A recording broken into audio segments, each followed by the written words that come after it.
오늘날 우리가 사는 모습을 가만히 돌아보면 좋은 이웃이 서로 되어주는 일이 참 힘들어 보입니다. 점점 우리의 관계들이 메말라가고 있습니다.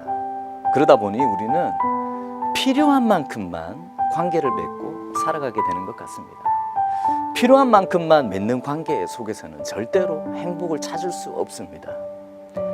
철학자 마틴 부버는 어떻게 하면 우리의 관계가 시들지 않고 오랫동안 아름다운 향기를 토하게 하는 그런 관계를 맺을 수 있을까 하는 이런 질문 앞에서 나와 너라는 만남을 통해서 가능하다는 결론을 얻게 됩니다.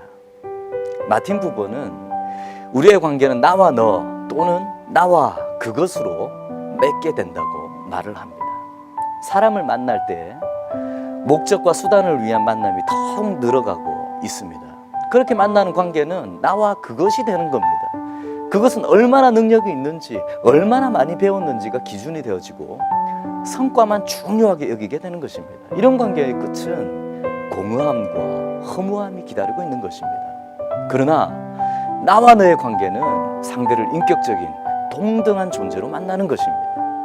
상대를 하찮게 여기지 않고 목적을 위해 이용하지 않고 사랑하고 존중하고 귀하게 여기는 것입니다. 이런 관계가 때로는 상처가 되기도 하고 힘들 때도 있지만 마틴 부버는 이런 나와 너의 관계를 통해 하나님께 더욱 가까이 나아갈 수 있다라고 조언을 합니다. 우리의 삶은 본능적으로 나와 너의 관계를 원하고 있습니다. 그러나 삶의 많은 어려움들과 마음의 상처로 인해 마음에 높은 담장을 쌓고 살아가게 되었습니다. 우리에게 있는 이 마음의 담장을 허물 수만 있다면 얼마나 좋을까요? 얼마 전 카페로 유모차에 아기를 태운 엄마가 찾아왔습니다. 아기가 참 이쁘네요. 이름이 참 특별한 것 같아요 라고 말을 했더니 아이의 이름이 여호와 이레를 생각해서 이름을 지었어요. 근데 그러면서 이 엄마가 눈물을 글썽이기 시작하는 것이었습니다. 모태신앙으로 자라왔는데 신앙이 없는 남편과 결혼하고 교회를 한 번도 가지 못했다는 것이었어요. 죄책감에 아이 이름을 이렇게라도 지어야 아이에게 미안하지 않을 것 같아서요. 그리고는 울기 시작하는 것이었어요. 이레에게 이런 이름을 지어준 이유는 그런 삶을 살기 바라는 마음에서 지었겠지요. 그런데 자매님, 이레 이름 하나님이 준비하시고 예비하신다는 것이 나중에 자라서 그렇게 되는 것이 아니라 하나님이 지금도 여전히 내 삶을 준비하시고 예비하시고 계신다고 이레의 귀에 날마다 속삭여주세요. 하나님이 내 삶을 지금도 인도하신다라고 말해요. 모세도 낯선 환경 속에서 엄마 요게벳이 모세에게 날마다 귀에 속삭여 주었을 거예요. 내 삶의 주인은 하나님이야. 하나님이 너의 삶을 인도하신단다.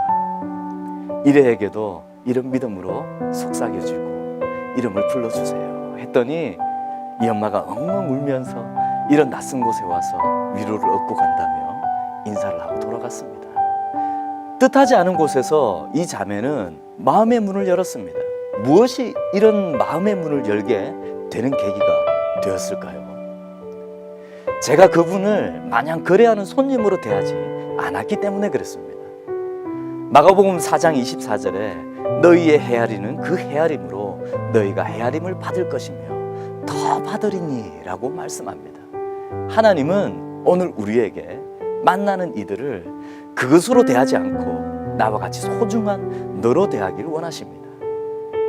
나의 목적에 필요한 존재로만 대하는 것이 아니라 소중한 존재로 친절하고 존중하고 사랑하는 마음으로 대할 때 상대방을 통해 다시 나에게 내가 베푼 그 친절, 존중, 사랑이 돌아오게 되는 것입니다. 그냥 돌아오는 것이 아니라 더 많이 돌아오게 된다는 것이 예수님의 말씀입니다.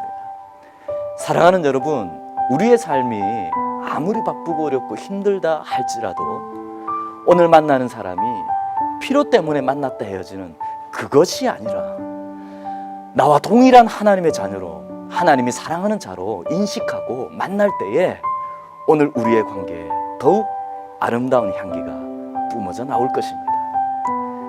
그런 관계를 통해 더욱 행복한 삶으로 한 걸음 한 걸음 나가게 될 것입니다. 자, 오늘 우리 모두 마음의 담장을 한번 헐어